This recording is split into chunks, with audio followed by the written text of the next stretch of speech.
This is Megan Mitchell with Agents of Change, and today we are doing an updated reliability versus validity social work shorts. And if you are someone that struggles with research terms or some of these higher level concepts around data, definitely check this out. And this is just a very brief overview.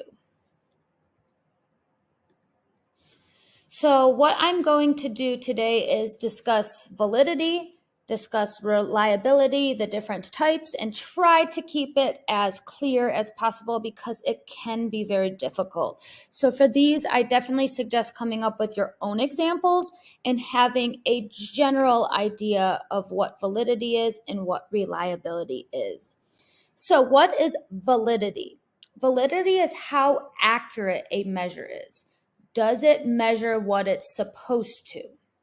So an example would be there is the Wechsler Adult Intelligence Test, right? That's an IQ test. And this would be a valid measure because it's intended to measure intelligence and it is measuring intelligence. So you need to make sure for validity, is the measure aligned with what it's supposed to measure? That makes the measure valid. And I will say, standardized different assessment tools are going to be valid. That's how they become evidence-based. They should be valid and reliable. So there are different types of validity, and we are going to break down 3 different types of validity. There's construct validity, content validity, and face validity. And these can be complicated and they can be a little bit tricky or confusing. So make sure you go through this information a couple times. Check out on YouTube if you can do a search of these different types of validity because sometimes people can mix them up. So let's start with construct validity. What is that? This construct validity is, does the test measure the correct construct? So maybe the construct's a particular characteristic. Does the test measure the characteristic it is supposed to? For example, if I'm measuring ability to utilize a coping mechanism, does my measure actually measure coping mechanisms as opposed to something else? So here's our example here. You might want to be determining if a mindfulness education program increases emotional maturity in elementary students. Construct validity would measure if your research actually measures emotional maturity. If it's not actually measuring emotional maturity, it's not going to have high construct validity because it's not measuring the characteristic we're hoping it to measure. So it needs to be aligned here to have strong construct validity.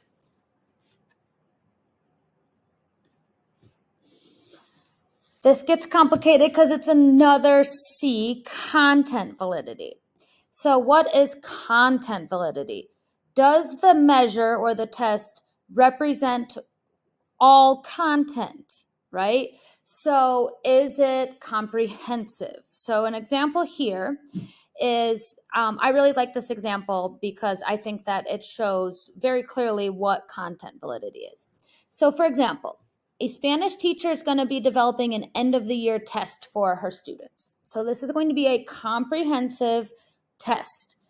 The test should cover all content that was covered throughout the year, right? That means it has strong content validity because content was presented for the entire year. The test is testing that content over the entire year. However, if there are questions unrelated to Spanish or there are questions related to content that was not covered over the course of the year, this would have low content validity. So sometimes you might feel like that if you ever have taken a test and it's comprehensive and you say, well, we're being asked questions that was not covered. That would have low content validity. If the test is measuring what it is representing, it's supposed to be representing the entire year of content, that would have strong content validity.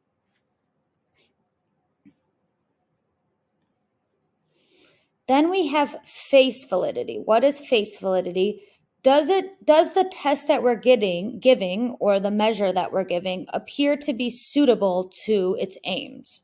So, does it appear to be at face value aligned with what we're trying to measure? Example here. You create a survey to measure anger in students, okay? So you're giving this questionnaire, the screener, the survey to students, and you're trying to see what are their anger levels. You might ask questions like, how often are you angry? How many fights have you been involved in recently? On the surface level, on the face level, this seems like a good representation of what you want to test, right? You're not asking, how often do you exercise, right? That would not have strong face validity because that doesn't appear to be measuring anger levels. So you want the validity at face level to be aligned with what you're asking for it to have high face validity. Another example of something that would not have high face validity. Once again, say you're trying to measure anger in students. If you ask a question that might say, let me think here. What is your GPA in school? That would not have strong face validity because there does not seem at face value any correlation between school GPA, school performance, and anger issues. Okay, that was validity. Now we have reliability. Reliability is all about consistency, right? Does this measure over time have consistent results? You should have different tools, different screeners, different measures that if you give it 5 times, you should have consistent results, right? Memory trick. Reliability is consistent. How consistent are the results? Example. If you take the ACT 5 times, you should get roughly the same score on the exam each time. This would be a reliable measure. So reliability is if I take it a certain amount of times or if I reproduce this measure time and time again, will I generally get the same response, right? You don't want to have outliers that do not align with the data set. That would be something that has low reliability. And here you'll see it's kind of like a dartboard, right? You would hope that when you're throwing darts, you generally have similar targets that you are trying to hit. And I will show a visual at the end. There's 2 types of reliability, inter-rater reliability and test-retest reliability. These terms to me are a little bit easier to digest and understand than validity. They're pretty straightforward here. So what is inter-rater reliability? It's exactly what it sounds like. It's the level of agreement between raters or judges, right? So if everyone agrees, so as you can see our picture here, they're all giving perfect 10s to, let's say this is a gymnast performing. We'll say this is Simone Biles and she got perfect 10s. That would have strong 100% inter-rater reliability because they all rated it the same. If everyone disagrees, the inter-rater reliability would be 0%. So as you can see here, you want, and there will be some deviation, right? Some deviation is good, especially if it's something that is maybe subjective, right? You might need to then determine what is the range of reliability. But you don't want to have things that are vastly different. And sometimes scores like the outliers are thrown out because that would show that that is out of the what is acceptable range. So sometimes even in sports, they might throw out the highest and they might throw out the lowest so that you're getting better inter-rater reliability. People are subjective though, right? So different observers might have different ideas, different concepts. We know the brains work differently. So reliable research is going to have strong inter-rater reliability because they're trying to minimize the subjectivity as much as possible. That's why we should not have such large ranges, especially when we're doing research and there's different measures, right?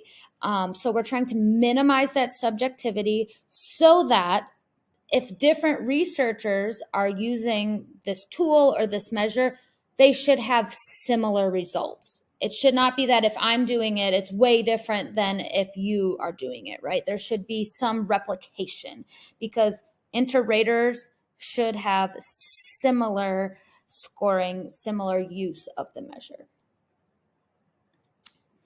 Example, we would expect inter-rater reliability to be high in scores where points are awarded by judges. However, we know there's some subjectivity, right? Here you go. In the Olympics, scores for subjective events, such as gymnastics and diving, should have ratings from judges that are similar. And like I said, scores that are outliers are generally not included because that would be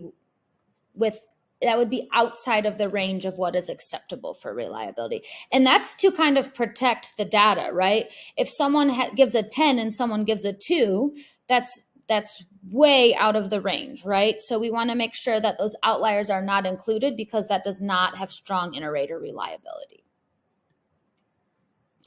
Test-retest reliability. This is another concept that is exactly what it sounds like. It is, if we are to use this measure over and over again under the same conditions, is the data similar? Is the data close? So test-retest reliability is the closeness of agreement. So do we get similar results when the measure is carried out time and time again? So will the results produce the same outcome when the test is given again? This is why when there's trials and we don't just come up with a standardized measure and put it out. It has to go through a lot of tests and retests to make sure that it is reliable. When we give it again, should the person, considering the conditions are the same. So considering that it is under the same conditions. For example, someone might say, well, what if someone tests and they get a lower score or a higher score? Were the conditions the same? Because studying can be a condition. So if someone studied more and they got a higher test, that is not the same condition. So you need to consider that when measures are being done. They have to be in the same conditions with the same outside factors time and time again. Example, you administer a questionnaire to measure the IQ of a group of students. You administered the test 6 months apart, but the results are significantly different. Question for you all, would this have high test-retest reliability or low test-retest reliability? You would give a questionnaire. 6 months later, the results are significantly different. And this is for IQ, knowing that we know IQ does not change much. This would have low test-retest reliability. IQ should be something that is relatively consistent over time. So if you do have a measure that is showing this, it might not be the strongest for reliability. And I do want to preface this with, not every measure is going to have high validity and high reliability. There is a range. Some might be very strong validity, some might be strong reliability, and others might be more in the middle. So not every measure, not every test is going to have the strongest level of evidence for validity and reliability. Can something be reliable but not valid? So let's think of this here. Can something be reliable but not valid? Yes, it can be. Because what if example here, you have a scale, but it's not calibrated correctly. It could be 5 pounds over or 5 pounds under. You're going to reliably get the same weight, but that's not valid, right? So are you consistently getting the same results? Yes, but you're not getting valid results, if that makes sense. However, a test cannot be valid unless it's reliable. You do not need to worry about semantics here. I just want you to know that you can reliably get bad test results, is basically what you need to know from this slide. But you can't have valid results unless you're reliably getting those results. So here's my little visual. Here is our dartboard. This gives you an example of validity reliability. So target A, notice here, the goal here is to get in the bullseye, in the center, in that yellow ring. So target A, They all are very close together, but so they're consistently in the same area, but they're not hitting the target. So they're reliable, right? We are reliably getting a target in that left-hand corner of the bullseye. However, we're not getting where we need to be. We're not getting the target of the middle bullseye. So that would have poor validity, but really reliable. Target B is all over the place here, right? This is not, we don't have anything that's kind of showing any patterns to show consistency. Remember, reliability is consistency. So here we don't have good reliability, and we're nowhere near the target of the center bullseye. So this is going to have low validity and low reliability. Lastly, target C, yay, we have a cluster that is consistent. That is going to have our high reliability, and we hit our target. We are in that center circle, so we also have high validity. We are hitting where we are supposed to be hitting. So if you are a visual learner, I hope this helps. I know some of these terms can be tricky, so supplement and find info in a way that's going to work for your learning style. Maybe that's finding a YouTube video or finding a podcast or finding an image. Google can be a good source for some of these larger terms. So if you really struggle with some of these things, I know the wording can be confusing. I get tripped up on it all the time. Go through this a few times, go through it at a slow pace so that you can get a handle on some of these topics. If you are looking for more ASWB study content, check us out at agentsofchangeprep.com. We have tons of material from free to paid. We have something for everyone. And if you have any questions, feel free to reach out. We are more than happy to help. You can contact us at agentsofchangeprep@gmail.com. And of course, I want you to thank you for tuning in. If you are listening, make sure to subscribe so that you can have updates on our latest content. We often are rebooting some of our older content to make sure that it is high quality. And wherever you are in your studying journey, I just want to reassure you that you can do hard things and you got this. Thank you.